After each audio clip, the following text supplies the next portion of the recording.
भात बच्चों, आज हम आपकी पाठ्य पुस्तक संस्कृत के त्रयोदश पाठ का अध्ययन करेंगे, जिसका शीर्षक है वाराणसी नगरी। तो चलिए पाठ को पढ़ते हैं और वाराणसी नगरी के विषय में जानते हैं। त्रयोदश पाठ वाराणसी नगरी। प्रस्तुत पाठ में हमारे देश की सबसे प्राचीन एवं तीर्थ नगरी वाराणसी का आकर्षक वर्णन किया गया है। तो बच्चों, जो ये पाठ है आपका वाराणसी नगरी, इसमें हमारे देश और हमारी राज्य उत्तर प्रदेश की एक शहर वाराणसी के बारे में बताया गया है, उसकी विशेषताओं को बताया गया है। तो हम पाठ को पढ़ते हैं और हम भी जानते हैं वाराणसी नगरी के विषय में। वाराणसी एकम प्रसिद्धम तीर्थ स्थानम अस्ति। वाराणसी एक प्रसिद्ध तीर्थ स्थान है। इदम काशी नामनपि प्रसिद्धम वर्तते। यह काशी के नाम से प्रसिद्ध है। ठीक है, पहले इसको काशी कहा जाता था, आजकल इसको वाराणसी के नाम से पुकारा जाता है। एतत् पुण्य प्रदम प्राचीनतम तीर्थ स्थानम वर्तते। यह एक पुण्य प्रदान करने वाला प्राचीन तीर्थ स्थान है। ठीक है, पुण्य प्रदान करने वाला अर्थात यहाँ पर बहुत सारे मंदिर हैं, बहुत सारे तीर्थ हैं, जिसके कारण इसे पुण्य को देने वाला तीर्थ स्थान कहा गया है। अनेकेषु प्राचीन ग्रंथेषु अस्य महिमा वर्णिता अस्ति। अनेक प्राचीन ग्रंथों में अर्थात पुराने ग्रंथों में भी इसकी महिमा का वर्णन किया गया है। स्कंद पुराणस्य काशी खंडे अस्य वाराणस्या विस्तरण वर्णम विहितम। स्कंद पुराण के काशी खंड में वाराणसी का विस्तार पूर्वक से वर्णन किया गया है। गंगाया पवित्र तटे इयम नगरी विराजमाना अस्ति। गंगा के पवित्र तट पर यह नगर विराजमान है, मतलब स्थित है। जो गंगा का तट पड़ेगा, जो गंगा का किनारा, उस स्थान पर यह नगर है वाराणसी नगर। अत्रे विश्वनाथस्य प्रसिद्धम सुवर्ण चूर्ण मंदिरम अस्ति। यहाँ पर विश्वनाथ भगवान अर्थात शंकर भगवान का प्रसिद्ध स्वर्ण चूर्ण मंदिर है। अन्यानि अपि बहुनी देव मंदिराणि सन्ति। और यहाँ पर अन्य भी बहुत से देवी देवताओं के मंदिर हैं। संकट मोचन मंदिरम, नवीन विश्वनाथ मंदिरम, दुर्गा मंदिरम, काल भैरव मंदिरम, तुलसी मानस मंदिरम च। जैसे कौन कौन से और मंदिर हैं यहाँ पर? संकट मोचन मंदिर, नवीन विश्वनाथ मंदिर, दुर्गा मंदिर, काल भैरव मंदिर और तुलसी मानस मंदिर आदि। ये सारे मंदिर भी कहाँ पर हैं? वाराणसी नगर में हैं। आगे बढ़ते हैं। वाराणसिया गंगा उत्तर वाहिनी जाता। वाराणसी में गंगा उत्तर वाहिनी हो जाती है, मतलब उत्तर की तरफ से बहने लगती है। तस्या तीरे अनेके मनोहरा घट्टा संति। इसके किनारे बहुत सारे सुंदर मन को हरने वाले घाट हैं। अस्या प्रसिद्धेषु घट्टेषु दशाश्वमेध, राजेंद्र प्रसाद, तुलसी, पंचगंगा घटा अन्यतमा संति। इसके प्रसिद्ध जो घाट हैं वो हैं दशमेध घाट, राजेंद्र प्रसाद घाट, तुलसी घाट और पंचगंगा घाट। ये सारे इसके प्रसिद्ध घाट हैं। यत्र प्रातः काले संध्या काले च महान जन समुदाय आयति। यहाँ पर प्रातः काल में यानी कि सुबह के समय और संध्या काल यानी कि शाम के समय बहुत सारे लोगों की भीड़ आती है। जन समुदाय मतलब लोगों का समूह आता है, लोगों की भीड़ आती है। तत्र केचन स्नानन्ति, केचन संध्या वंदनम कुर्वन्ति, केचित कथाम शृण्वन्ति, केचितम नौकासु विहरन्ति च।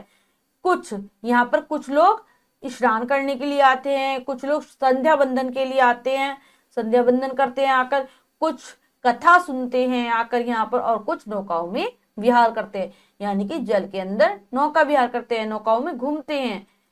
आगे पढ़ते हैं। अत्रेव एकम पिशाच मोचनम नामकम तीर्थम अस्ति यत्र यात्रिणा आगत्य पितॄणाम श्राद्ध क्रियाम कुर्वन्ति। यहाँ पर एक पिशाच मोचन नाम का तीर्थ है। जी हाँ, यात्रीगण आकर अपने पितरों की श्राद्ध क्रिया करते हैं। यहाँ पर लोग आते हैं पिशाच मोचन तीर्थ पर और अपने पितरों की श्राद्ध कार्य करते हैं, यानी कि जो उनके पूर्वज मर गए हैं उनके लिए श्राद्ध कार्य करते हैं। शिवरात्रि दिने अत्र विशेष रूपेण मेला लगती। शिवरात्रि के दिन यहाँ पर विशेष रूप से मेला लगता है। ग्रहण समय अपि अत्र महान जन समुदाय एकत्रित भवति। और जब ग्रहण होता है, ठीक है, जैसे चंद्र ग्रहण, सूर्य ग्रहण, उस समय पर यहाँ पर बहुत लोगों की भीड़ इकट्ठा होती है। अत्र गंगायाम स्नानायाम श्री विश्वनाथस्य दर्शनाय च सदैव भिन्न भिन्न प्रदेशेभ्य जना आगच्छन्ति। यहाँ पर गंगा में स्नान करने के लिए और श्री विश्वनाथ भगवान के दर्शन करने के लिए भिन्न भिन्न अलग अलग प्रदेशों से लोग आते हैं। हमेशा यहाँ पर लोगों की भीड़ रहती है, अलग अलग प्रदेशों से लोग गंगा में स्नान करने के लिए आते हैं और विश्वनाथ जी के दर्शन करने के लिए आते हैं। वाराणसी भारतस्य सुप्रसिद्धम पुरातनम विद्या केंद्रमपि अस्ति।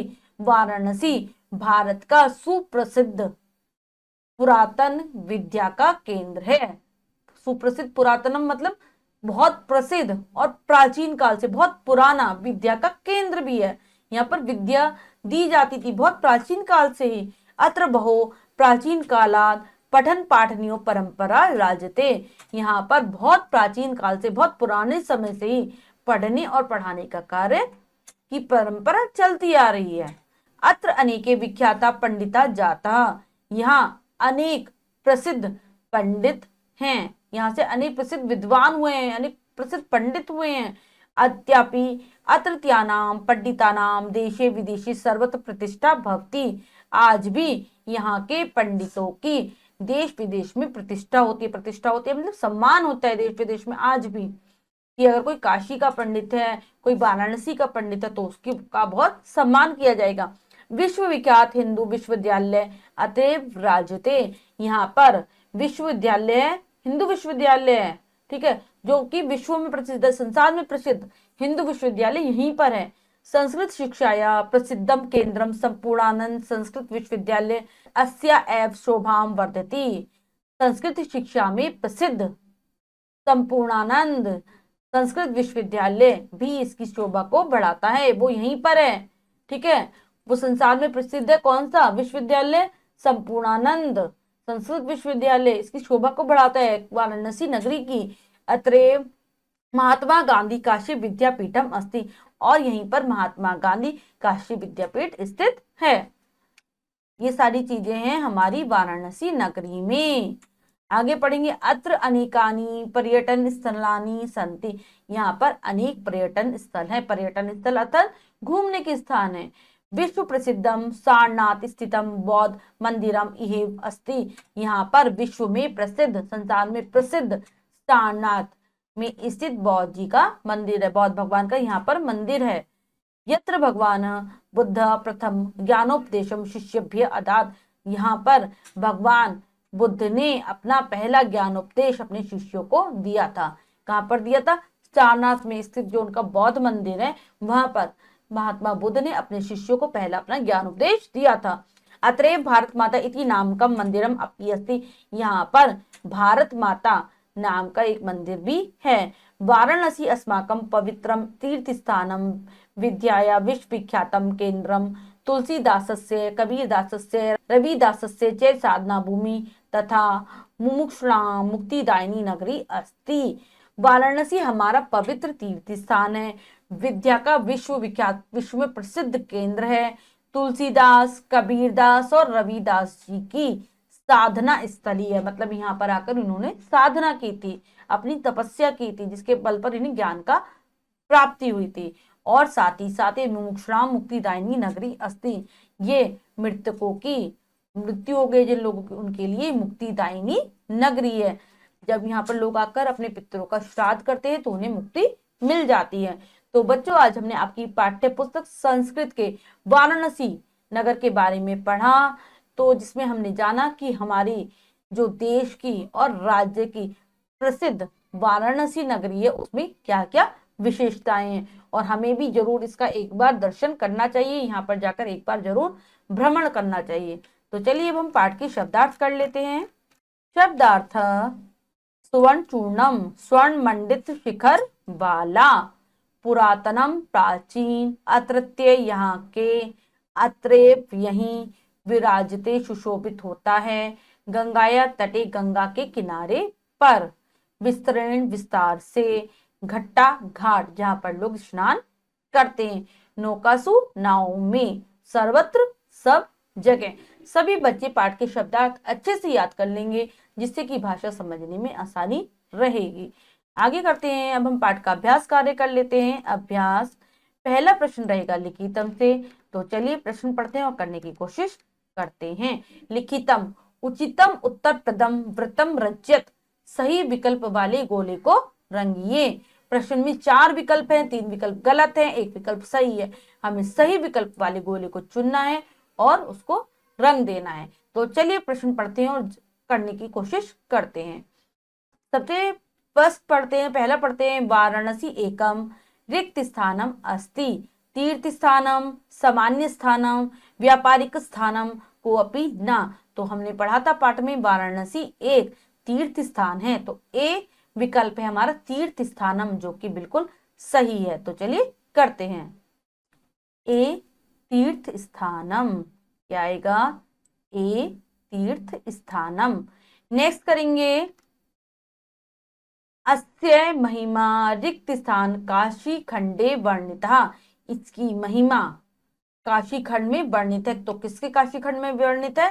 वायु पुराणस्य, स्कंद पुराणस्य, विष्णु पुराणस्य एतिषु सर्वे। इसकी महिमा स्कंद पुराण के काशी खंड में वर्णित है। तो बी जो हमारा विकल्प है स्कंद पुराणस्य, वो एकदम सही है। तो चलिए भरते हैं स्कंद पुराणस्य, यानी कि बी विकल्प को।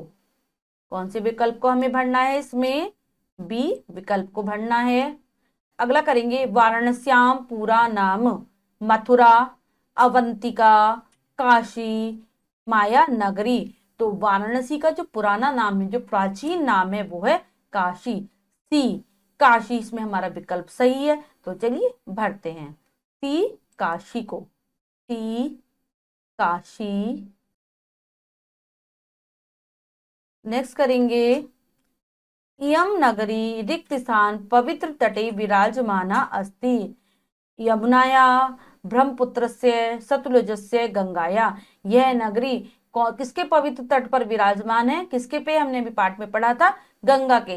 डी गंगाया। तो इसमें हमारा डी विकल्प एकदम सही है, डी गंगाया। तो करेंगे डी गंगाया को भरते हैं, डी गंगाया, डी गंगाया। अगला प्रश्न पढ़ते हैं, रिक्त स्थानानि पूरी रिक्त स्थान भरिए। तो चलिए प्रश्न पढ़ते हैं और करने की कोशिश करते हैं। इदम रिक्त स्थान नामनपि प्रसिद्धा वर्तते। तो ये किस नाम से भी प्रसिद्ध है? जो हमारा वाराणसी है वो किस और नाम से प्रसिद्ध है? लिखेंगे काशी, काशी नाम से भी प्रसिद्ध है, तो लिख देंगे काशी। नंबर 2 पढ़ेंगे, अत्रे वृत्त स्थान प्रसिद्धम स्वर्णचूर्ण मंदिर अस्ति। यहाँ पर विश्वनाथ भगवान का स्वर्णचूर्ण मंदिर है। तो लिखेंगे विश्वनाथस्य प्रसिद्धम स्वर्णचूर्णम मंदिरम अस्ति, अत्रैव एकम रिक्त स्थान नामक तीर्थम अस्ति। तो कौन सा तीर्थ स्थान है यहाँ पर? पिशाच मोचनम, पिशाच मोचनम। यहाँ पर पिशाच मोचनम नाम का एक तीर्थ स्थान है। अत्रैव रिक्त स्थान विद्यापीठम अस्ति। तो कौन सा विद्यापीठ है यहाँ पर? महात्मा गांधी, बाकी इधर लिख रहे हैं काशी, महात्मा गांधी काशी विद्यापीठ पीठम अस्ति। यहाँ पर महात्मा गांधी काशी विद्यापीठ है। इयम रिक्त स्थान नगरी अस्ति। तो कौन सी नगरी है ये? मुक्ति दायिनी, यहाँ पर मुक्ति मिल जाती है। तो लिखेंगे मुक्ति दायिनी, मुक्ति दायिनी नगरी अस्ति। अगला प्रश्न पढ़ते हैं, सुमेलनम कुरुत, सुमेल कीजिए। यहाँ पर हमारे ए और ब, आ और ब 2 कॉलम दिए गए हैं, जिनका हमें मिलान करना है। हमने पाठ अच्छे से पढ़ा है तो भी आसानी से कर लेंगे। तो चलिए करते हैं। काशी क्या आ जाएगा? खंडे तीर्थ स्थानानि पवित्रे तटे संध्या काले श्राद्ध क्रियाम भारत माता मंदिरम। तो बच्चों, हमने इस पाठ का अभ्यास कार्य अच्छी प्रकार से पूर्ण कर लिया है। बच्चों, आज हमने आपकी पाठ्य पुस्तक संस्कृत के त्रयोदश पाठ का अध्ययन किया। हमने जाना वाराणसी नगरी के विषय में। आशा करती हूँ आपको पाठ अच्छे से समझ में आया होगा। आप फिर से पाठ को उच्चारण के साथ पढ़ेंगे, अभ्यास कार्य को पूर्ण कर लेंगे और शब्दार्थों को याद कर लेंगे। मिलते हैं अगली कक्षा में नए पाठ के साथ। तब तक के लिए स्वस्थ रहिए, प्रसन्न रहिए। धन्यवाद।